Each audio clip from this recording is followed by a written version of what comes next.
Mo kí wa pé a tún kábọ̀ sí orí ìkànnì wa tí a mọ̀ sí ìkànnì aláyọ̀ tó ń pè ní Koikimedia. The 15th day of the month of August 2024. Mo kí wa pé a tún kábọ̀ lẹ́ẹ̀kan sí. Ẹ bá pín program yẹn bẹ́ẹ̀ ṣe ń wọlé. Bẹ́ẹ̀ ṣe ń wọlé ẹ bá pín program yẹn. Mo kí wa pé kíkí àlàáfíà kíkí ìkí ọlá kíkí Elédùmarè pé ìran Yorùbá ò ní parẹ́, Ọlọ́run dẹ̀ ní jẹ́ ká parẹ́. Gbogbo àwọn tó bá wá ń gbètò pé kíran Yorùbá parẹ́, àwọn ló máa parẹ́. Èmi náà sáré share sínú àwọn platforms wa, bẹ́ẹ̀ náà bá mi pín, inú wa dùn, a dúpẹ́ lọ́wọ́ yín. Mo kí gbogbo wa pé a very good afternoon and welcome once again to the transmission. Ìkànnì ló ń pè ní Koikimedia, ìkànnì tí ó wà lára ọ̀pọ̀lọpọ̀ ìkànnì tó ń pariwo tó dẹ̀ ń kéde pé ìran Yorùbá fẹ́ dá dúró. Èmi dẹ̀ mọ̀ pa máa dá dúró láìpẹ́ láì jìnnà. Àmọ́ ká tó dá dúró, a gbọ́dọ̀ mọ kókó àti ìdí tí a ṣe ń polongo pé a fẹ́ dá dúró. Torí kò yí ọ̀pọ̀lọpọ̀ àwọn ẹlòmíì pé tá bá náà fẹ́ dá dúró.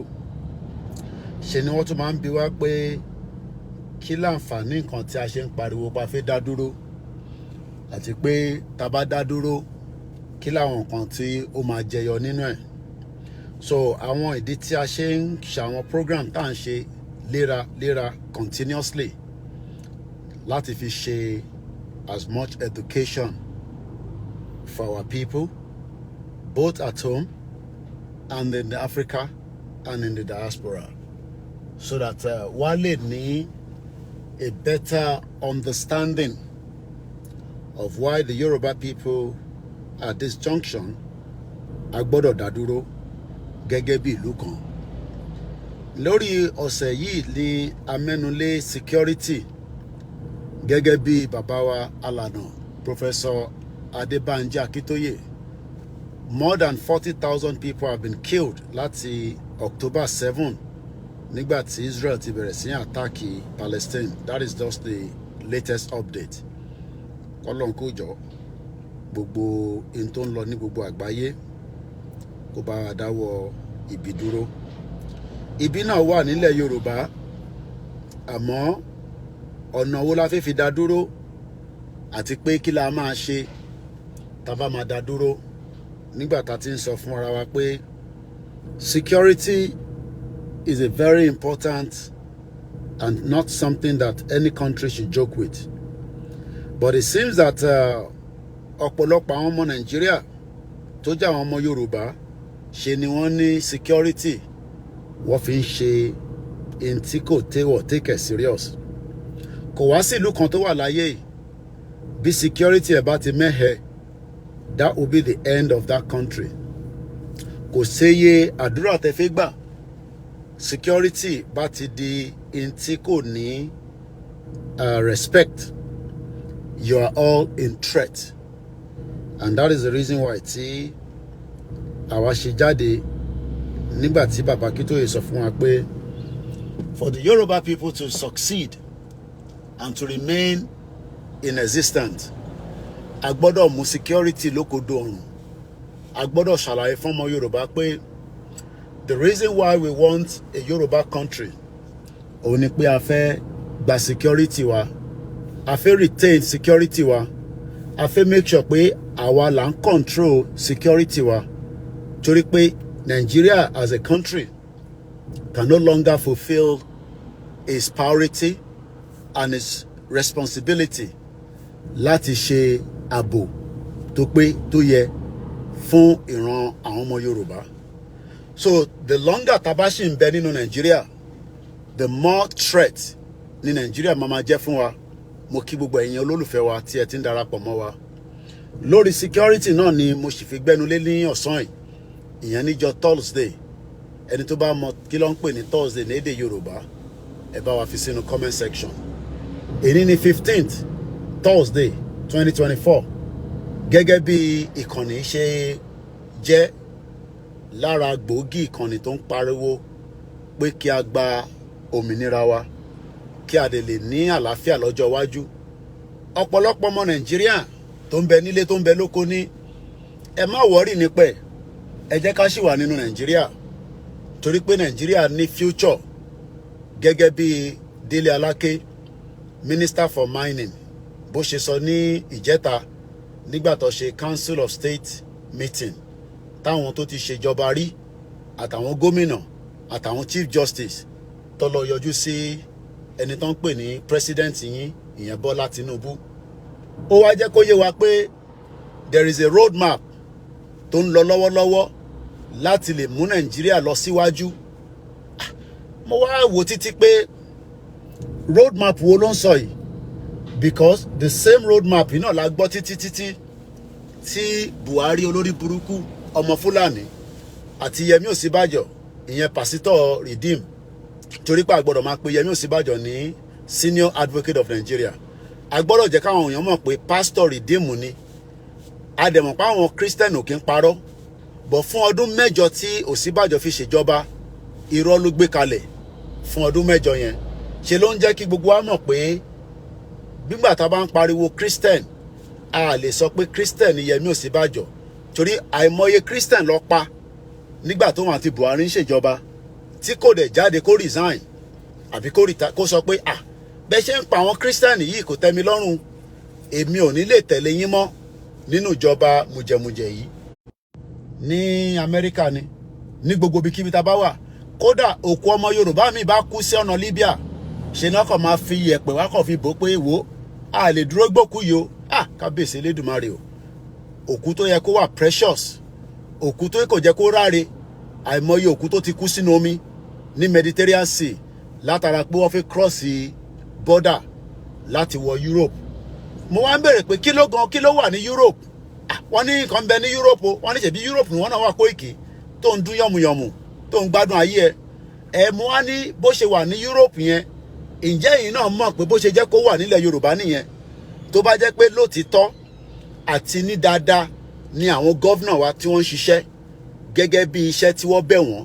Bọ̀ nígbà tí gọ́vnà bá ti kọ́kọ́ gba owó lọ́wọ́ bank póun fẹ́ lọ ṣe election, kí lẹ rò pé ó máa ṣẹlẹ̀ tí gómìnà yẹn bá dé orí oyè? Owó tó kọ́kọ́ jí yẹn tó kọ́kọ́ yá yẹn, òun ló máa wá. Tí bá délé, exposition kan wà tí mo fẹ́ release fún wa nípa Unity Bank kan ní Kano tó ní ó ti wà ní distress. À sọ̀rọ̀ nípa ẹ̀. Mo dúpẹ́ lọ́wọ́ bàbá wa tó fi information yẹn ránṣẹ́ sí mi pé Koiki, o gbọ́dọ̀ fẹ́ lè ṣe ọ̀rọ̀ fáwọn ọmọ Yorùbá nípa báǹkì tí àwọn Málà àti Sanusi, gbogbo banking sector Nàìjíríà, kí ló dé tó ṣe rí bó ṣe rí, àti pé kí lọ̀nà àbáyọ. Ìyẹn tí bàtà bá délé la máa lè ṣe yẹn. Náà ká má fọ̀rọ̀ gùn. Bẹ́ẹ̀ tẹ́ ẹ mọ UK dáadáa, èmi á máa ṣàlàyé UK fún yín. In tẹ́ ń wò yìí, paper tẹ́ ń wò yìí, advertisement yìí, lágbára Elédùmarè níjọ́ kan máa wáyé nílẹ̀ Yorùbá táwa náà máa ṣe advertisement pé ẹ wá wáṣẹ́ ní Yorùbá Nation Air Force. Torí pé ní Nàìjíríà lénìí, mo kí sísítà mi, kò ní bàjẹ́ fún ẹ bá ń kí ìyá àdúrà, mo ní dárúkọ yín, ẹni tí mo bá sọ̀rọ̀ ti mọ́ra wọn, ẹ bá ń kí ìyá àdúrà, ìyá dáadáa, philanthropist. Ó tójọ́ mẹ́ta tí mo ti wá sí church, láìpẹ́ láì jìnnà èmi náà mo bá wa tó wá yin Ọlọ́run, tó a gbọ́dọ̀ máa yin Ọlọ́run ní gbogbo ìgbà ni. Ẹ bá ń kí ìyá àdúrà pẹ̀lú àwọn ọmọ ìyá àdúrà dáadáa pé wọ́n kú iṣẹ́ takuntakun o. Adẹ̀kúlédè sísítà wa Àdùkẹ́ Gold tó ṣaláìsí, torí mo mọ̀ pé sísítà wa yẹn kọrin fún ìyá àdúrà lára àwọn program wọn kan tó ṣe ní Nàìjíríà. Ara ń ta ṣe ń sọ pé tó bá rò pé wọ́n lo ní ilé ayé à ń kọjá nígbà ẹni. Àdùkẹ́ Gold ti lọ nísìn, gbogbo tó bá ṣe la máa fi rántí ẹ̀, orin tó kọ ni, iṣẹ́ tó ṣe ni, àtàwọn àṣìṣe kéékèèké, torí kò sẹ́ni tó wá sáyé tí kò ní kan má kọ́lọ́n bá wa ṣe kíni kó bá wa dúró ti àwọn mọ̀lẹ́bí sísítà wa Àdùkẹ́ Gold tó jáde láyé. Àmọ́ àwa tá a ṣì wà láyé ìjẹ́ òun gbóhùn sókè nígbà tá à ń pariwo pé ìran Yorùbá tó ń bẹ nínú Nàìjíríà àjọṣepọ̀ yẹn ọ̀dún mọ́ránmọ́, àbí ìwọ náà wà lára àwọn tó ń sọ pé ẹ má wọ́rì lórúkọ Jésù lágbára ànábì lórúkọ àwọn onílẹ̀ Nàìjíríà sì máa da. Bí ọkọ̀ bá ń parọ́ fún pé Nàìjíríà máa da, ẹ tutù ẹ̀dànù. Mo kọ́kọ́ fẹ́ béèrè pé ǹjẹ́ wọ́n máa ń ṣe recruitment services ní Nàìjíríà bí wọ́n bá fẹ́ apply fún iṣẹ́ pẹ̀lú royal service, mo ní royal service, Air Force, torí Air Force ti UK lélẹ̀ tó ń pè ní Royal Air Force. Ǹjẹ́ Nàìjíríà wọ́n máa ń ṣe advertisement pé à ń wáṣẹ́ o, à ń wá àwọn èèyàn o? Ẹ bá mi fi sínú comment section. Tí bá ti change glasses mi á jẹ́ pé mo fẹ́ kí n dáadáa nìyẹn, torí eléyìí tí mo wọ̀ yìí kò tẹ̀ jẹ́ kí n rí wájú, kò rán nǹkan. A máa ń wọ̀ nítorí weather wa ní London ni, àwa náà ti wà ní summer, kọ́lọ́n kó ṣàánú wa. Now torí pé ibi tí mo fẹ́ kà glasses yóò ní lè ṣiṣẹ́ yẹn, ṣe jẹ́ ń wo glasses tìgbàlódé. Mo kí sister mi lẹ́ẹ̀kan sí o, ẹ bá mi kí ìyá àdúrà dáadáa, ẹni Koikimedia ń kí wọn. Gbogbo wa náà ni máa ń porúkọ ìyá àdúrà pé ìtọ́nà bá fi wọ̀n wọ́n lórí ọ̀rọ̀ Nàìjíríà kó má jẹ́ kó pẹ́, kó jẹ́ ká gbọ́. Ǹjẹ́ ọ̀rọ̀ Nàìjíríà a máa fàya, kò sí church kan tó ti lọ ṣàdúrà Nàìjíríà táwa máa gbọ́ mọ́. Gbogbo ẹni mo fi sọ, kò sí bá ṣe lè nífẹ̀ẹ́ ní bọ́dì yín tó, bẹ́ẹ̀ bá ń gbàdúrà fún Nàìjíríà kò ní da fún Nàìjíríà, Nàìjíríà kò ní yẹ Nàìjíríà, a máa fàya ni. Bẹ́ẹ̀ ni mo sọ, spiritual realm wọ́n ti fàya, so a bẹ̀rù anybody. Ọlọ́run tó dá wa sáyé, Àdùkẹ́ Gold kú, èmi náà máa kú níjọ́ kan, ẹ̀yin náà máa kú níjọ́ kan, ikú máa pa gbogbo wa níjọ́ kan, but ká tó kú a máa make sure pé a fa Nàìjíríà ya. Bẹ́ẹ̀ ni mo sọ, kò sí bá ńlá ẹni tó lè ṣàdúrà Nàìjíríà ta lè gbọ́mọ́ níbi tílẹ̀ ṣúdé yìí. So bó ṣe jẹ́ nìyẹn. Ẹ̀dẹ̀ bá ń sọ fún bàbá wa Adébóyè kí lọ Ọlọ́run fi ń wọ̀n wọ́n lórí ọ̀rọ̀ Nàìjíríà.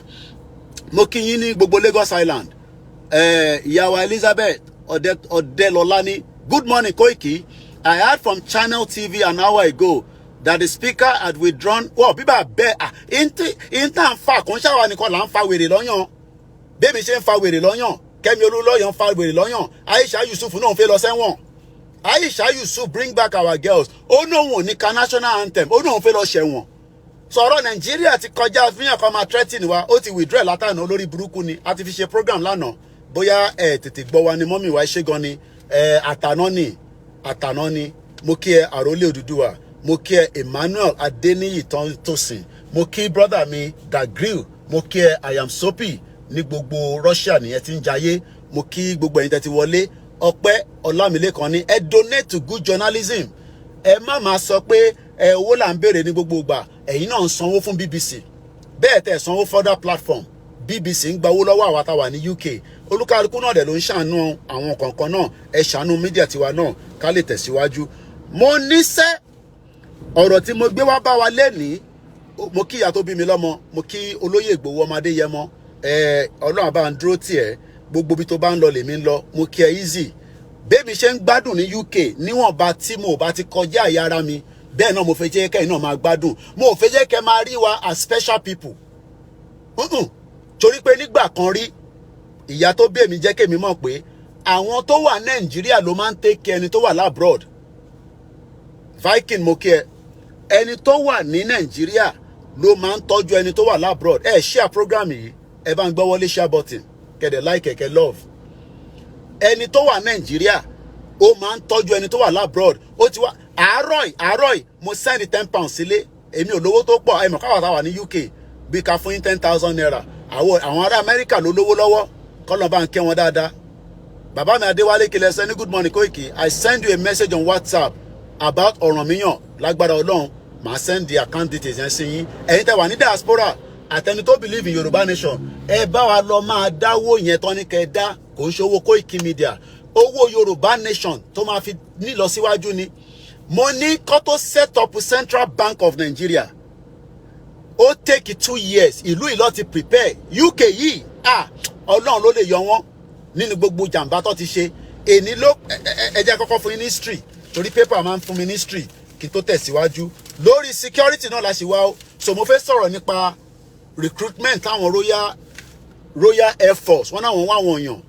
Bí atabarẹ́ni tó níwèé, tó bá níwèé máa lọ síbẹ̀ o, wọ́n máa vẹ́tẹ̀ o máa lòwe oníwèé pé ó fẹ́ lọ fi wáṣẹ́ ní bíbá yìí o security ni o ẹ gbọ́ mi dáadáa mo ò polówó fẹ̀yìntì wà Nàìjíríà o mo ò ṣe visa o mo ò ṣe visa agent o mo ń ṣe program lórí wọ́n wáṣẹ́ wọ́n wáyàn wọ́n ọ̀nà wẹ́n tó wà Nàìjíríà o torí gbà ilẹ̀ máa ní Koiki ti ṣe program wọ́n ní wọ́n wá àwọn èèyàn ní Nàìjíríà téèyàn kan máa lọ máa gbá yín báwọn ọmọ mi tẹ́ ń bá mi ṣiṣẹ́ tó bá ti dúpù yín mo ti sọ fún wọn ẹ̀wọ̀n ni máa fi wọ́n sí ká tó kúrò ní Nàìjíríà mo ń báyàn sọ̀rọ̀ lẹ́yìn WhatsApp group mo ń báyàn sọ̀rọ̀ lẹ́yìn inú WhatsApp tó bá send message nínú Facebook Messenger bọ́lọ̀ bá ní rí màá comment tọ́lọ̀ bá ní kí n má rí kò rí sọ bọ́mọ mi kan bá reply yẹ pé àwọn ń ṣe visa òsanwó ọmọgàn nìyẹn èní ni à ń ṣe bẹ́ríà bàbá wa ẹlẹ́kọ̀ọ́ Èkó tó kú àwọn ọmọ Koikimedia ti wà lọ́nà ó ṣe ṣe kẹrí live transmission láìpẹ́ yìí kọ́lọ̀ bá wa dáríjì bàbá yẹn ṣiṣẹ́ tó pọ̀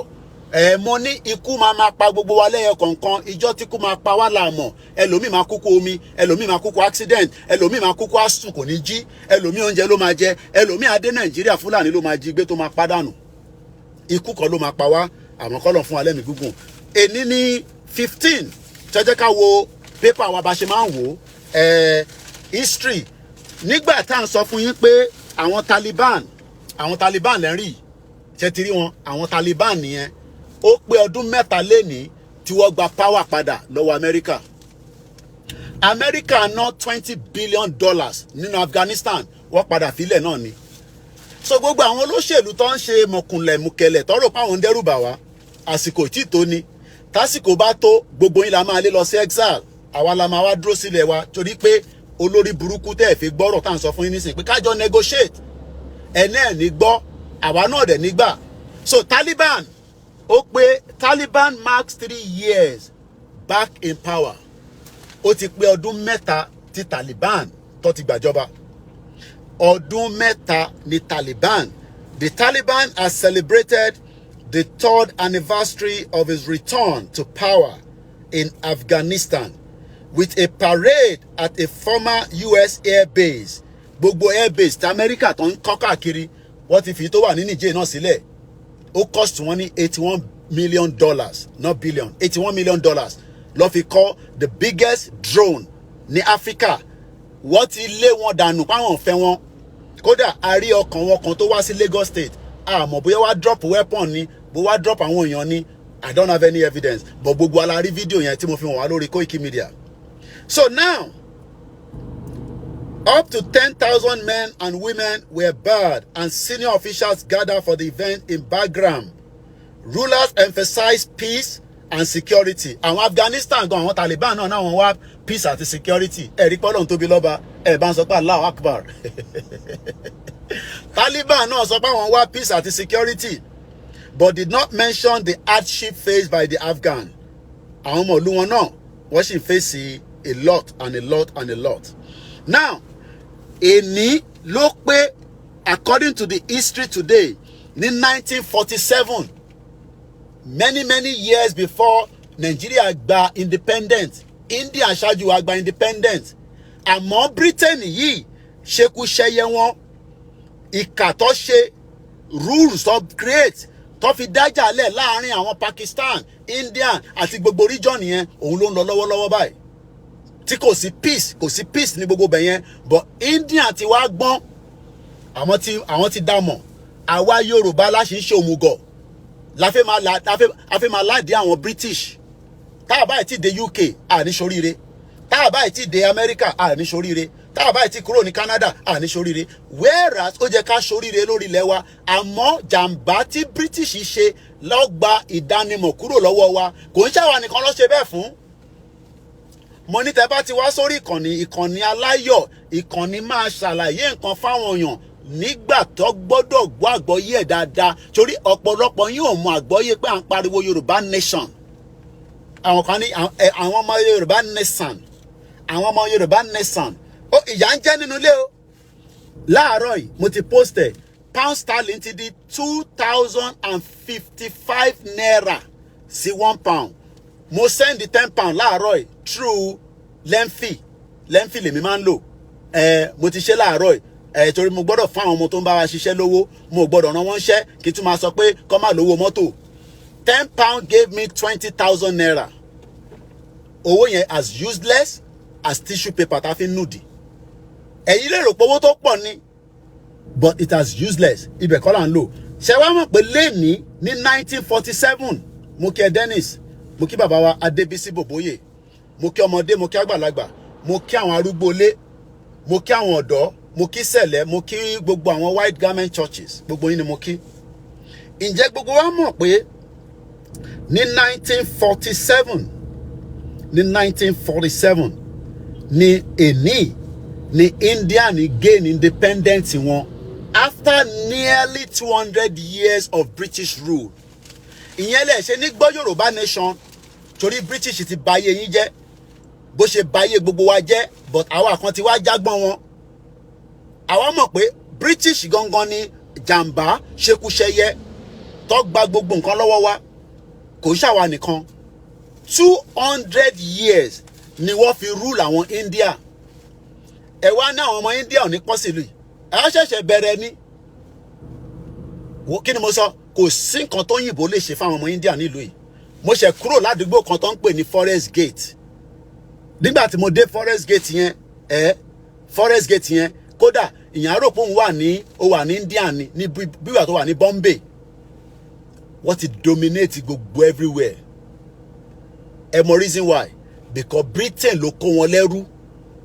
200 years kò ń ṣọmọdé. Ṣé wá mọ̀ pé Nàìjíríà tẹ́ fẹ́ para yín lé lórí? Mo kí yín brother mi Akínọlá John any long time. Bí ẹ̀yin lè get notification àwa wà níbi tá wà, kúrò níbi tá wà. Ẹni tó bá ní long time á jẹ́ pé ẹ ti rí mi ti pẹ́ nìyẹn, kò ń ṣẹjọ́ yín. Àwọn olórí burúkú social media, àwa tí à ń sọ̀rọ̀ self determination báyìí, mo kí yín brother mi Lukman Hamzat. Àwa tá à ń sọ̀rọ̀ báyìí wọ́n ní jẹ́ kí message wa kó travel. Ní platform mi kan mo ní 100,000 followers. Bí ṣe go live báyìí nísìnyí ó yẹ kí gbogbo wọn máa wá síbí báyìí pé kí ni Koiki tún sọ, but wọ́n ti block ẹ̀. Ní Koikimedia a ní 360,000 followers. But nígbà tí mo dẹ̀ sọ̀rọ̀ okó àtòbò, ẹ má bínú kó ṣàárọ̀, kò ń sọ̀rọ̀ táwa fẹ́ sọ bọ̀ bí ṣe lè sọ tó lè yé yín. Tó bá yẹ pọ́rọ̀ okó àtòbò ni mò ń sọ ní bíbáyìí pé ká dóra wa ká bára wa sùn, gbogbo bíbáyìí máa dàrú.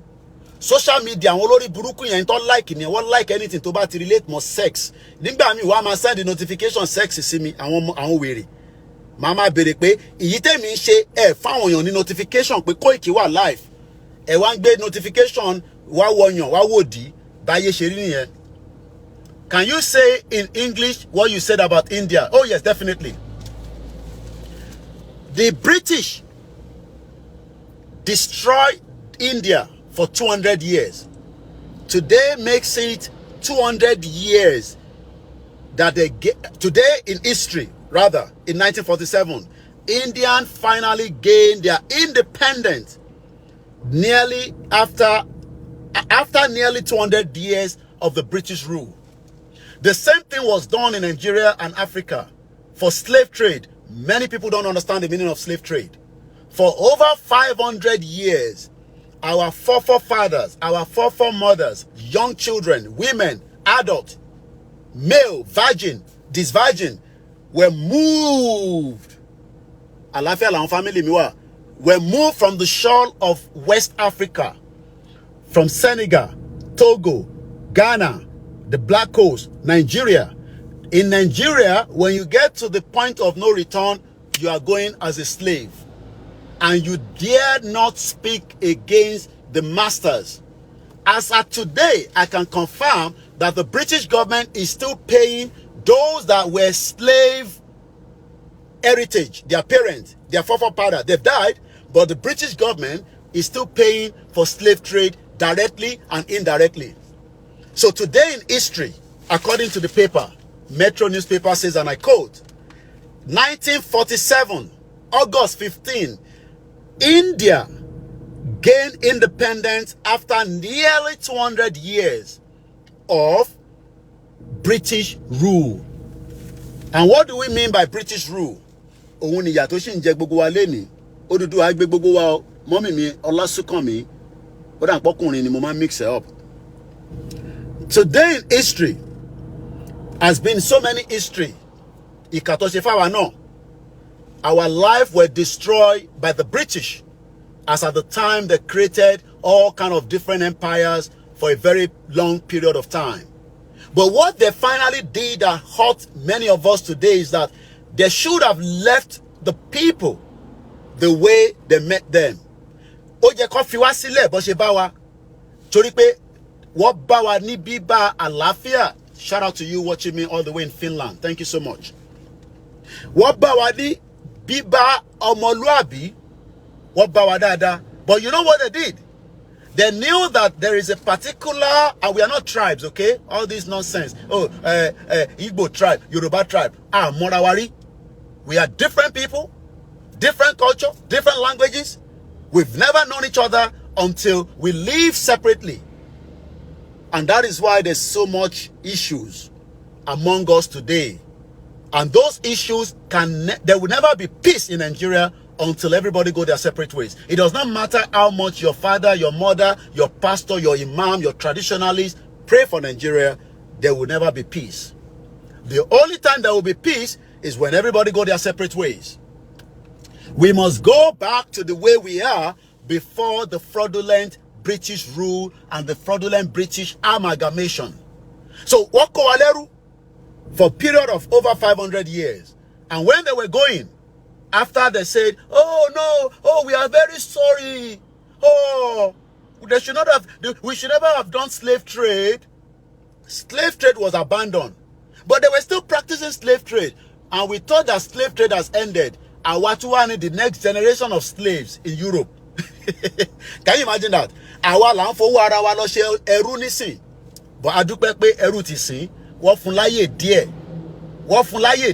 So even as a slave today, if I wish, I can apply for the Royal Air Force, and they will just say, okay, slave, oh yeah, come.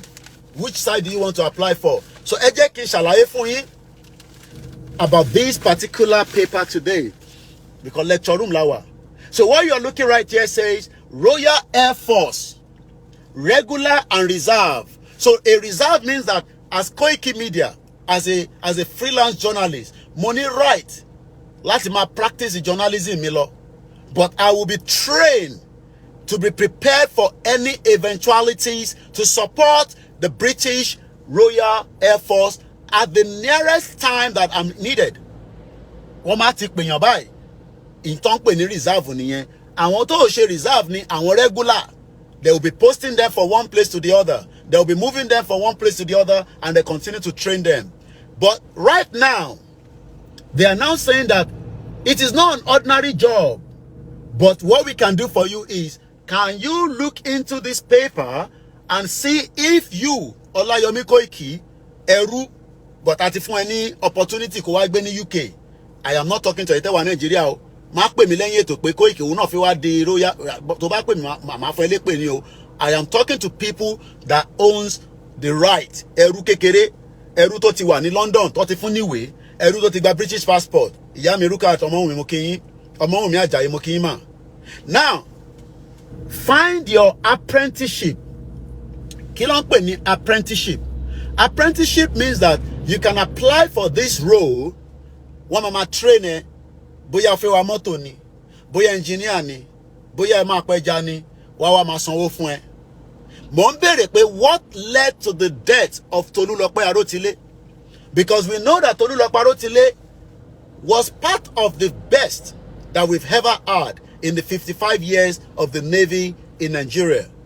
But we all know what led to her death. Abhishek Iranileti. Remember, she died. Thank you so much, Kingsley, watching me all the way from Finland. I am of Finland. Help me greet Simon Ekpa. And help me greet your Prime Minister in Finland as well. Now, mo ń béèrè lọ́wọ́ ẹ̀yin ọmọ Yorùbá pé what led to the death of Tolulope Arotile? Do you know the reason why she died? How many people knows? She died because the government of Nigeria does not value anybody. You are just as guinea pigs, because Tolulope Arotile was defending Nigerians against the insurgency, the criminal terrorists that were killing Nigerians from the north to the Middle East, to the southeast, to the southwest, to the south-south. And Okaniko is the south-south. That's your problem. According to Nigeria right now, the south-south. You can fight that in the near future. But what I'm saying is that Tolulope Arotile was eventually massacred and killed because she was doing more than what she was asked to do. Now, but the Royal Air Force would have had Tolulope Rotile and protected her and make sure that she has never and will never suffer in the hands of death. Lóòótọ́ ikú máa pààyàn níjọ́ kan, but you have to prevent every goddamn thing that will make sure that your life remains where it can go for a very long time. According to the World Health Organization, many Nigerians will not survive the age of 52 years old before you die. Don't ask me why. There are many reasons for that. If you survive 52 years, you're going to be lucky. But the World Health Organization says, and I quote, that you will not live beyond 52 years. But if you are lucky to live in Japan, you might survive up to 90 years old before you pass on. Now, what kind of job is Royal Air Force asking me to tell the people living in UK, Bamida Dao, I am putting this advert out not for you in Nigeria. It's for those in UK, and you have to go and apply yourself. You don't come through to me. Nobody's asking you to pay £50 because those are the crimes that they've done in Nigeria. Sonki Mokinyi, where they will tell people, oh, we can, you remember that Akpabiodu, after that or withdraw, how can you tell people to pay 10,000 naira so that they can apply for a job? That has been the crime. The people where they look for a job, they will tell you, you have to pay. Peter Pan said, every generation duty is to learn from the past and fight for the future generation yet unborn. If we don't fight for our nations, Oduduwa, Biafra, Arewa, Ijo, then we have all failed our assignment on earth. There's no reason for you to be in this world.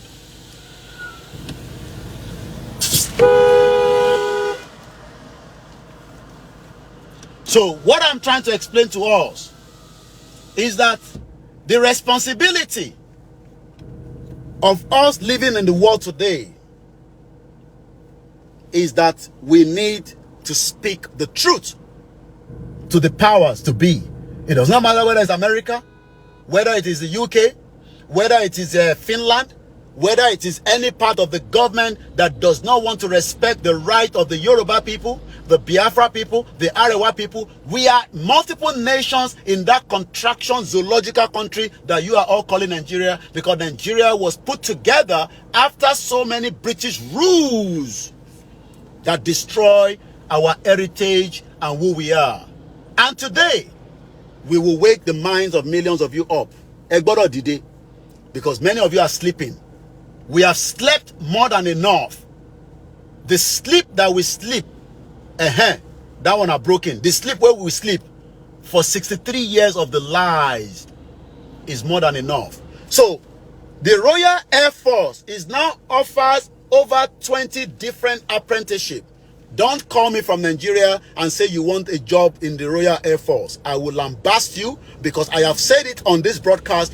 I am not talking to you for a job application in UK.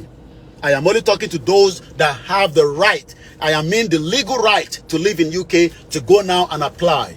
Your children, your grandchildren, encourage them to go and apply for a Royal Air Force job. You go and apply for the one in Nigeria, okay? Don't apply for here. Sanwo-Olu is shouting now that the Yoruba should join Ishe Ologun. Olori Buruku ni Sanwo-Olu, bomb bastard. Do you see what happened in Lagos yesterday? Mona won to ma pa yin what you want in Lagos State.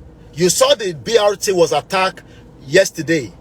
You have seen the video now. Don't tell me you haven't seen it. I posted it already on my timeline, on all my platform rather.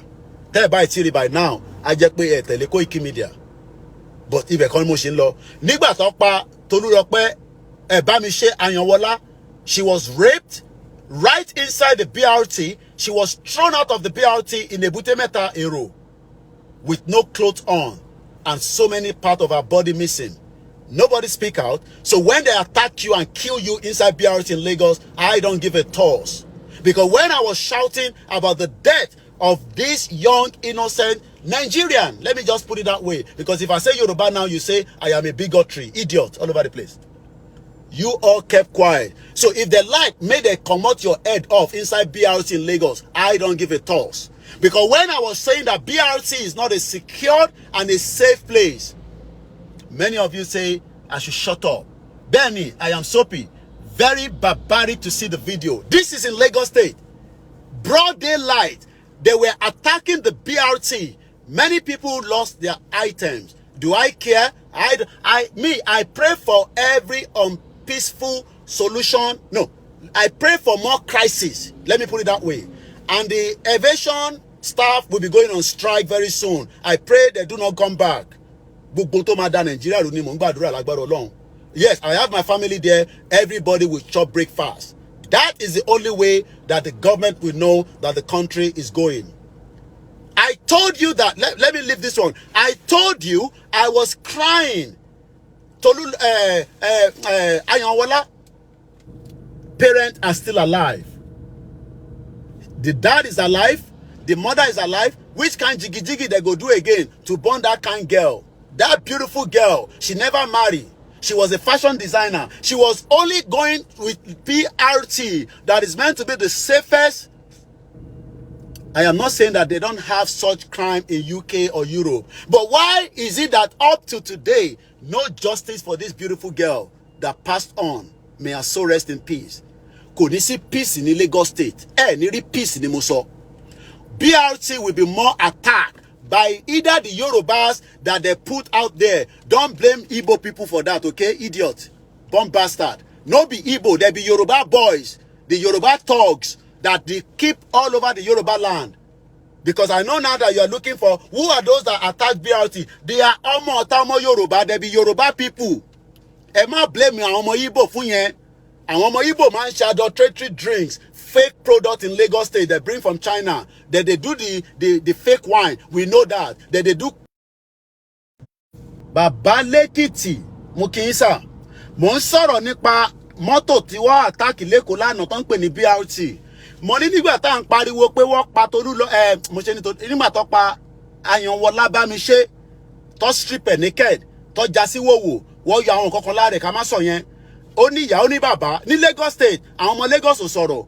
Wọ́n wá ní Koiki bá mi sọ̀rọ̀ sókè gbẹ́nu sí mic pé wọ́n ti attack BRT ní ọ̀sán gangan lánàá ní Lagos State. Mo ní wọ́n ṣẹ̀ bẹ̀rẹ̀ ni.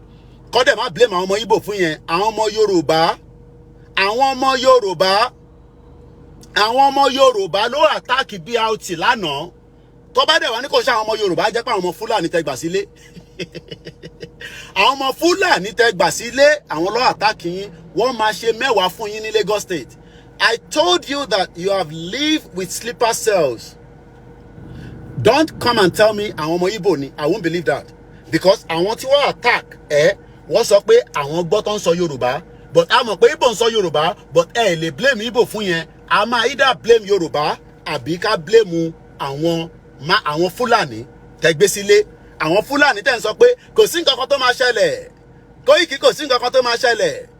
Lagos is okay. Lagos is no problem. Lagos is one problem by you. There is problem. So, eléyìí tí mo sì ń sọ lọ́wọ́lọ́wọ́ kẹ́tọ́ wọrí ètò. Òun ni pé Royal Air Force ní UK wọ́n náà wọ́n wá àwọn apprenticeship. Ṣé bẹ́ẹ̀ náà lè ṣe máa apply fún iṣẹ́ ní Nàìjíríà ṣọ́n ṣe apprenticeship? Ṣé o lè lọ listen and you can't apply for a job to become any of these positions? And let me tell you what they offer. Ẹ má pè mí láti Nàìjíríà pé mò ń wáṣẹ́ ní London o. Okay? Okay?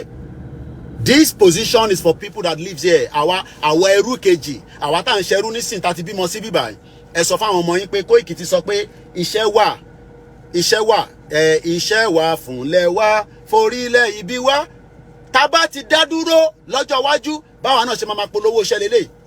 Ìwọ tó ní o fẹ́ parẹ́ nísìn mo sọ pé má parẹ́ sínú WhatsApp group. Because opportunity, this is just one position. Kò tí ṣiṣẹ́ MI5, kò tí ṣiṣẹ́ police ní UK and Wales. There are 147,000 police force between the UK and Wales. MI5 tó ń pè ní equivalent to FBI. Wọ́n ní 5,000 full working staff directly and indirectly. So èyí tẹ́ ń sọ pé kí la máa ṣe tá bá dọ́jọ́ wájú, there will be position for everybody. Ó máa tó wá jẹ, ó máa tó wá mu. Ẹ jẹ́ ká kúrò nu Nàìjíríà bí bàbá Kìtì máa ń sọ omi tó ti dágún síbì kan ni. Omi tó bá dẹ̀ ti dágún síbì kan àkéèké lè wà níbẹ̀. Bí yàn bá kẹ́sẹ̀ sí níbẹ̀ ejò lè gèyàn jẹ. Let's get out of Nigeria. Kò ń ṣe fún wa.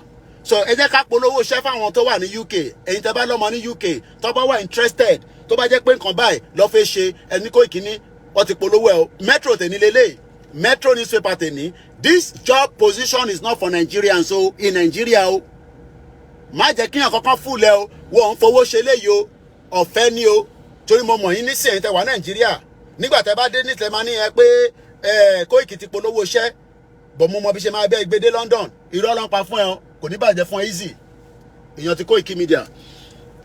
The Royal Air Force offers over 20 different apprenticeship ṣùgbọ́n 20 ogún ṣèbógún ni 20. This is the kind of role that we should expect in the near future of a Yoruba government that has its own Yoruba Air Force. Let's go further. Excellent starting salary and career progression.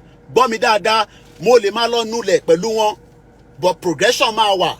Wọ́n máa train mi, wọ́n lè train mi bí ṣe máa yìnbọn, wọ́n lè train mi bí ṣe máa ṣe gbogbo àwọn iṣẹ́ tí wọ́n polówó yìí. So you can start small and you can grow from there. Ní Nàìjíríà, Bàbá Èkìtì á ní gbogbo àwọn bàbá tó ti ṣiṣẹ́ ní Nàìjíríà for 30 years. None of them have been paid their end of the year pension. Sọ́nkì mo kí ẹ bẹ́ẹ̀ ni mo fẹ́ kí èèyàn kan pè mí pé àwọn wáṣẹ́ láti Nàìjíríà o wọ́n polówó fún Nàìjíríà o ní Nàìjíríà àwa second slave táwa ní UK tọ́lọ́n ti jẹ́ ká sá lọ torí pé àwa náà ti sá lọ ní 200 years after tí British rúlu India èní ló pé Independence Day wọn ní 1947 15th of August after that lọ fáwọn náà ní independent ní 1960 ìjà gbọmìnira mò ń bèrè ní o. Everybody knows pé kò sómìnira kankan tá gbà. It was all mirage. It was all illusion. Jẹun sókè, money ti bá délé, a sọ̀rọ̀ nípa báǹkì kan tó ń pè ní Unity Bank ní northern part of Nigeria. Kí ló dé tí báǹkì yẹn tó jẹ́ kó collapse? Àwọn olè, Sanusi olè, Emir Sanusi olè. Ìwọ máa dáwó sínú báǹkì tó máa fowó yín jẹ kàkàrà. Màá sọ̀rọ̀ nípa ẹ̀, mo ti kátíkù yẹn, mo ti kà tán, bọ̀ ní tí mo kà, ó run mí nú púpọ̀, mo kí bàbá wa tó sẹ́ndẹ̀ sí mi pé Koiki ó gbọ́dọ̀ fẹ́ lè ṣe exposition, wọ́n ń pe báǹkì náà ní Unity Bank. Nígbà Yar'Adua ni wọ́n máàjì gbogbo ẹ̀ papọ̀, gbogbo báǹkì yẹn ti collapse pátá, kò sẹ́yẹ kan nínú ẹ̀, empty barrel, 419 country. Wàá máa ní Nigerians are 419. Àwọn tó jẹ́ politician yín gangan ni 419, they are criminal bastard, olórí burúkú ni wọ́n. Ó jẹ́ ká lẹ̀ wọ́n lóko padì inú van ni mo wà yìí tó ń gbọ́ inú van ni mo sọ fún yín pé project ń lọ lọ́wọ́lọ́wọ́ kò ní kankan ṣe pẹ̀lú Yorùbá nation o UK ni mò ń gbé UK ni mò ń gbé mọ́tò tó bá wù mí mo lè ní kọ́ which one are we no I don't want that give me van fún mi ní mọ́tò mi it means nothing bó ṣe jẹ́ kẹ́ni náà máa gbádùn lélẹ̀ má wàá jẹ́ kẹ́ni tó wà láàbùrọ̀dì sọ fún ẹ pé kò easy láàbùrọ̀dì kò easy lóòótọ́ bọ̀ sọ fún ẹ pé kó máa bọ̀ ńlé lè sọ fún mi pé kí n máa bọ̀ ńlé ní sìkìndá yín lóhùn àfi tá a bá ti wọnú Yorùbá nation lọ tó lóye ní àsìkò tó tí bàbá kí tó wo ẹ má bínú báàgì mi torí olóyè lè pè mí ní any goddamn time mo máa ń gbé káàkiri ni bí ṣe máa ń gbé rèé tó bá ti pè mí báyìí gbágá gbogbo tí mo need tí mo lè fi travel màá kọ́ sọ fún ìyàwó mi pé one way ticket I'm on my way to Nigeria ìyàwó mi ti mọ̀ gbogbo tí mo need ló wà ń bẹ̀ ìwọ má wọrí nǹkan tó wà nú ẹ̀ gbogbo tí mo need pátá gbogbo tí mo need ló ń bẹ níbẹ̀ gbogbo tí mo need tíyàn lè lò ó ń bẹ níbẹ̀ o fẹ́ wò ṣé kí n yọ fún ẹ kó rí wò one bastard ìyá máa jẹ gbogbo wa ká tó kúrò ní Nàìjíríà ìyá ń ṣe pé kínní ìyá máa jọ jẹ gbogbo wa ní kò séye owó tí a lè send sílé fún yín tó lè ràn yín bí bá send owó tó ju owó lọ sí Bàbá Èkìtì tó bá tún máa fi di oṣù kan Bàbá Èkìtì á tún pè mí pé Koiki owó yẹn ò tó màá ní Bàbá Èkìtì kí ló tún ṣẹlẹ̀ jẹ̀bi àṣẹ fún yín ni wọ́n á ní mo rẹ epo 850 per litre àbó ti di 200 ibẹ̀ kọ́ la ṣe ń lọ mo kí Bàbá Èkìtì ẹ bá máa support bàbá yẹn ẹ máa bá fún wọn lówó àwọn mass b gbogbo àwọn tó wà nílé ẹ máa fún wọn lówó kò ní da fún bàbá ẹ bó ṣe ní you are just making man bàbá ẹ ò ní ṣoríire bàbá ẹ ò ní ṣoríire wọ́n tó wá bá mi sọ̀rọ̀ pé you are making man ẹ bá fún lépè àwọn tó ní ò ní jèrè ẹ màá dì pẹ̀lú ẹ tí bá parí program ò ní kúre bomb bastard àwọn tó ní ò ní jèrè ẹ gbogbo bí tó ti wá sórí program mi ò ní ṣoríire láyé ẹ gbogbo tó ń wá láyé ẹ Fúlàní máa pa ẹ born bastard olórí burúkú ọmọ àlè onohun Michael olóṣó lórí burúkú àwọn bàbá àti ìyá ò ní ṣoríire wọn ò ní ṣoríire níbi tó bá wà ban you from this platform olóṣó lórí burúkú ẹ má bínú ẹ̀yin èèyàn wa born bastard onímọ̀ dey make mouth in tó máa pa yín ó ń bọ̀ díẹ̀díẹ̀ Fúlàní máa kọ́kọ́ pa gbogbo yín dáadáa mo kí yàrá títí lọ láṣọ ẹ̀yin olórí burúkú ọmọ àlè à ń sọ̀rọ̀ nípa Royal Air Force ní UK fẹ́yìn tẹ́ bá ní ọmọ ní bíbá tẹ́ fẹ́ kọ́ ṣiṣẹ́ ẹ pè wọ́n kọ́ lọ sí website Royal àbí kọ́ lọ mú Metro paper tèmi wọ́n náà wọ́n ní 20 different apprenticeship o nídìí láti mọ̀wé o nídìí láti lọ sí school àwọn ọlọ́mọ máa kàwé gbogbo PhD àwọn yẹn tẹ̀ pọ̀ lẹ́kìtì dáadáa PhD ní gbogbo agbélé kọ̀ọ̀kan ẹ wo gbogbo Èkìtì bó ṣe rí mo bá Dr. Aliu sọ̀rọ̀ kò ní bàjẹ́ fún Dr. Aliu Ọlọ́run ọba Elédùmarè bá wọn fìṣọ́ ẹ̀ṣọ́ ẹ ó bá mi sọ̀rọ̀ lánàá asọ̀rọ̀ àwọn kọ̀ọ̀kan lánàá kan ṣe gbogbo ẹni máa sọ but ó ní kí n sọ fún ọmọ Yorùbá pé IGR tó ń jáde lé Èkìtì ó ju gbogbo ilẹ̀ Ìgbò lọ no ó ju state méjì lọ nílẹ̀ Ìgbò kò ń ṣe gbogbo ilẹ̀ Ìgbò ó ní IGR tó ń bọ̀ láti inú Èkìtì ní 2023 ni ó ná ju state méjì lọ nílẹ̀ Ìgbò ta ló máa parọ́ fúnra wọn káwa máa ṣiṣẹ́ bíi kúrú gbogbo báǹkì tí mo fẹ́ sọ̀rọ̀ lé lórí ti bá délé kọ́lọ̀ fún mi ní strength yẹn Unity Bank yẹn ẹ sunkún máa sọ pé ó fẹ́ Nàìjíríà ẹ wàá sunkún bẹ́ẹ̀bẹ́ẹ̀ Unity Bank yẹn ó yẹ kó ti fold up tipẹ́ wọ́n wá maintain ẹ̀ wọ́n ń kọ́wọ́ sínú ẹ̀ wọ́n fi ń jalè wọ́n fi ń ṣe gbogbo nǹkan ìwọ sọ pé wọ́n Nàìjíríà born bastard nìyẹn wọ́n Nàìjíríà kọ́ so ẹ jẹ́ ká bẹ̀rẹ̀ lórí torí àsìkò excellent starting salary ìlú ló máa béèrè pé mo fẹ́ ṣiṣẹ́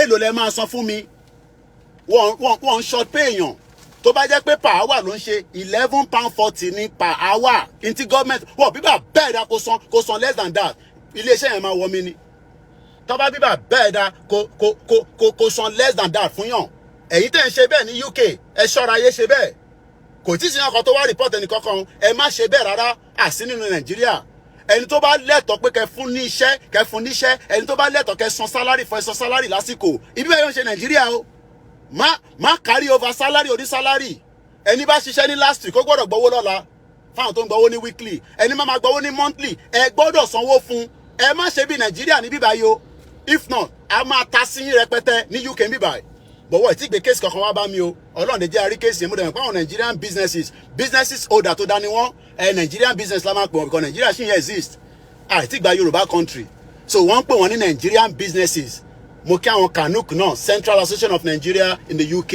lábẹ́ ẹ̀gbọ́n mi àwọn olórí oko bámbam àwọn oníwálé Ayọ̀ Akínfẹ́ ó ti ń sọ̀rọ̀ Nàìjíríà nísìn ẹ lọ sórí Instagram ẹ̀ 10 bullet point ló máa ń fún jáde lójoojúmọ́ nǹkan báyìí la lè ṣe tí Nàìjíríà máa fi da nǹkan báyìí láti ìjọ́ tó ti ń sọ́nà kò tí ì sí àyípadà kò tí ì sí àyípadà máa gbàdúrà fún Tinubu pé máa rí ṣe kọ́lọ̀ ń jẹ́ orí ṣe dey play so èyí tá wà ní UK ẹ tètè káwọn ọmọ yín lọ register wọn ò nídìí láti mọ̀wé wọn ò nídìí láti mọ maths wọn ò nídìí láti mọ English Nàìjíríà ló máa ní you no know English you no go enter Unilag ọmọ mọ́là tó ń bọ̀ láti north kò sí ìtò kan pẹ̀lú English àwọ̀ Unilag ìwọ brilliant student wọ́n wá ní make you why not go Ahmadu Bello University wàá gbé ọmọ láti Lagos State wọ́n á ní kó lọ study ní Ahmadu Bello mo kí ẹ̀gbọ́n mi Yẹmí Fatoki àwọn bam bastard so ẹ̀yin tẹ́ wà ní UK ìwọ tó wà Nàìjíríà ìwọ ṣáà máa wo bó ṣe ń lọ so wọ́n ní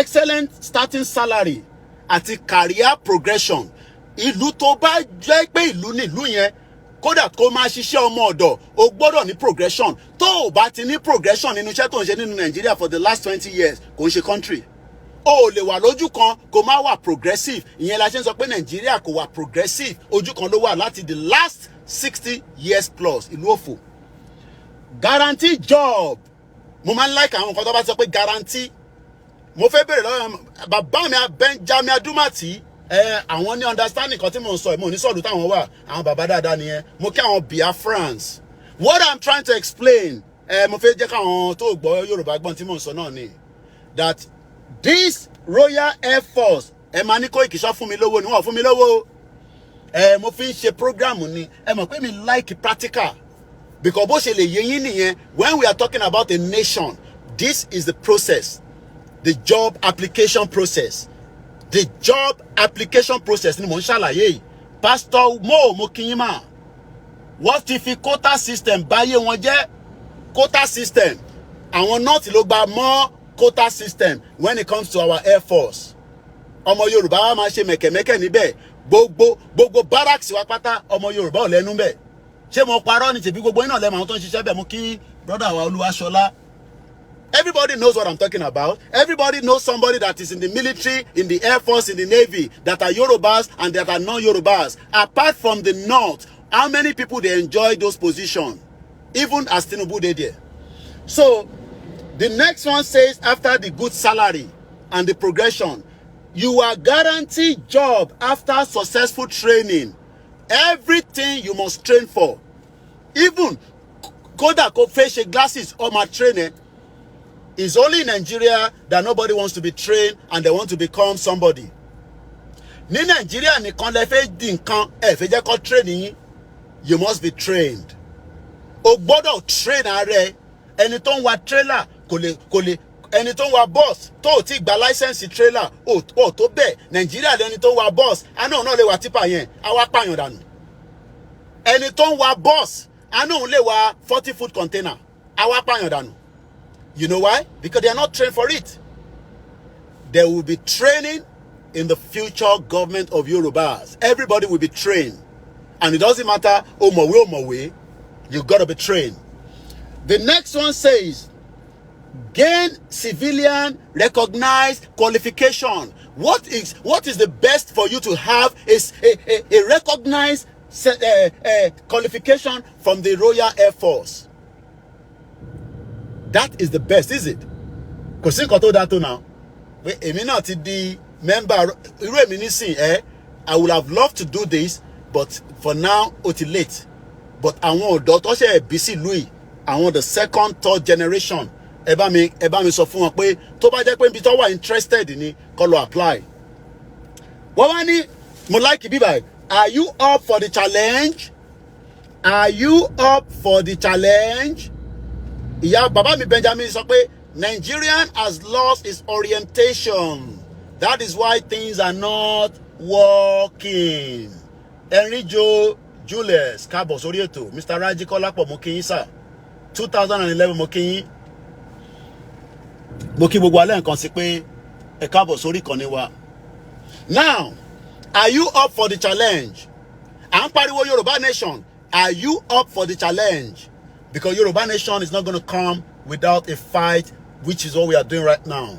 Education, education, education, awareness, awareness. This is why we must continue the push.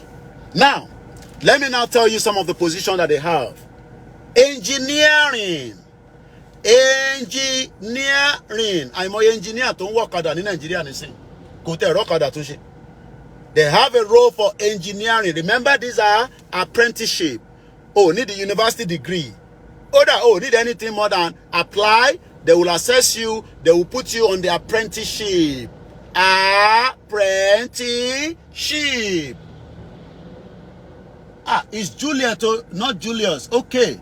Why are you just telling me now? Every time I say Juliet, okay. Now I know. Juliet, beautiful name. Why do you have engineer in Nigeria that cannot do any engineering work? Because there is no industry for them to practice their engineering work. So when people, one day in birthday, Princess Anna, ó ti pé 74, lára àwọn royal family nìyẹn. Ẹ ṣé gan ni bàbá wa Moruf Ọláìtàn. Mo ní engineering. Ta ló mọ̀ tán pè ní engineer? We have so many engineers. Kò tọ́pẹ́ bàbá ìyá mi Juliet. Ta ló mọ̀ tán pè ní engineer? Àìmọye engineer. Kabu engineer. Who built this gather? Kabu engineer. So under the engineer, let me give you the list of the positions that they have in there. We have aircraft technician. Ta ló fẹ́ ṣe aircraft technician? Lọ́jọ́ wájú. We also have another one that's the aircraft technician is divided into two. They have the avionics. Àwọn tó bá ṣe physics ni I believe, is it? O gbọ́dọ̀ mọ̀ maths, o dẹ̀ gbọ́dọ̀ mọ̀ a bit of physics. O gbọ́dọ̀ love science. For you to go into engineering, you must love science. Tó bá wá mọ̀ nípa engineering, ní sùúrù iṣẹ́ mi tún wà fún ẹ. Okay? Weapon technician. Weapon technician. If you might like it, weapon. No, there's another one called aircraft technician, mechanical. Many Yoruba people study mechanical engineering. Mechanical engineer Yoruba people, where are you? Kilefinche, POS. Bomb bastard country. No progression, retrogression. Weapon technician, electrician. Esobe, electrician. Electrician man passion ni lui. Electrician ni lui. Tó bá ti lè wà certified. Tó ń ṣe ti abẹ́lé o. You will be making money because we need light. Ìyàwó mi sọ fún mi láàárọ̀ pé wọ́n ti wá ṣe nǹkan kan nínú ilé wa. Electrician. You will be trained and you can go out and do the job yourself after you have been qualified under an electrical person. Survivor equipment specialist. Survivor equipment specialist. Vehicle and mechanical equipment technician. All these are still under engineering. And the last one under engineering says general technician workshop. General technician. So under engineering, they have 1, 2, 3, 4, 5, 6, 7, 8. 8 different positions. We have a lot of engineering, automobile engineering, motorcycle engineering, construction engineering. Kilo finish any question. Àwọn tó ṣiṣẹ́ yẹn mo kíyàwó Ọlájírè Coca, mo kẹ́yìn tí America tẹ̀sẹ̀ ń jí. Now, we go to the next one, cyberspace. There is 2 positions for apprenticeship under cyberspace. Not for Nigerians at home or Nigeria. It's for Nigerians on the other that are living in the UK and they have the legal right to be here. Man law apply to bani will. Well, but no. Cyberspace, communication infrastructure technician. Communication infrastructure technician. Cyberspace communication specialist. And the next job is called people operations. People operation. Physical training instructor. The next one is the medical service. RAF medic. If there's a problem in the country right now, the RAF will pull up. And within 3 minutes, it's already up there. Because he doesn't want anybody to put a threat into this country. The next one is called logistics. Logistics. Under the logistics, we have the driver, we have the mover, supplier, and we also have a chef. Dano is a big job in this country. Muni Moshisha in the hospitality industry for more than 10 years. I know the importance of chef or waiter, wine waiter. And the last one under logistics will be air and ground steward. We got 3 more positions. Security and resiliency. RAF police. RAF regiment gunner. Intelligence. There's a position they call intelligence analyst. And the last position under the apprenticeship is air and space operation. Air traffic and weapon control firefighter. Now, download our app to find out more. These positions are not for you in Nigeria. London. Now, to complete this discussion, let me remind us, nobody wants you to be free. You know why? Because freedom is one of the most beautiful things. When you have it, you will not regret it. Freedom is very beautiful. When you have it, you don't need a lot of money. All you need is just to be free. The moment we are free, we will have a better future. But the reason why we don't have a better future right now is because our freedom has been restricted And that is why that bomb bastard House of Reps says they want to bring out a law, even though they've suspended it. The law that would now fine people like us 10 million naira because we are asking for the separation of Nigeria, as if the God created Nigeria in the first place.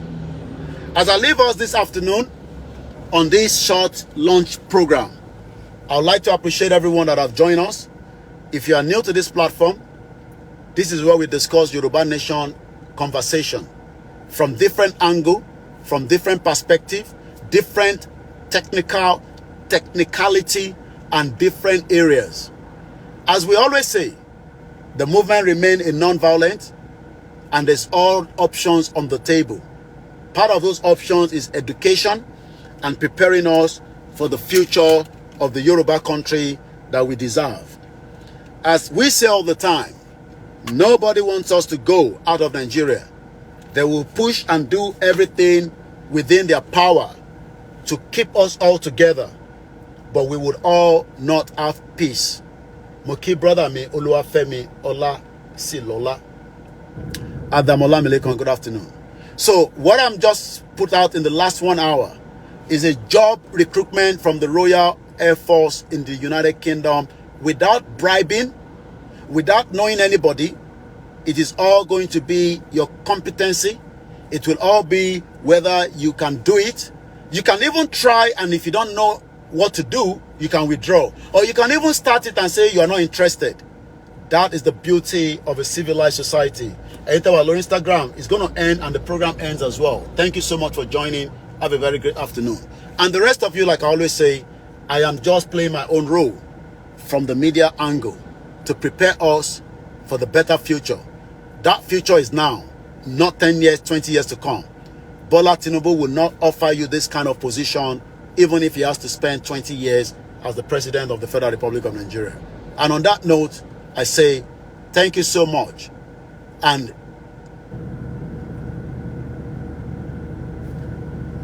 Tatulele, there will be no difference between Nigeria and Yoruba Nation.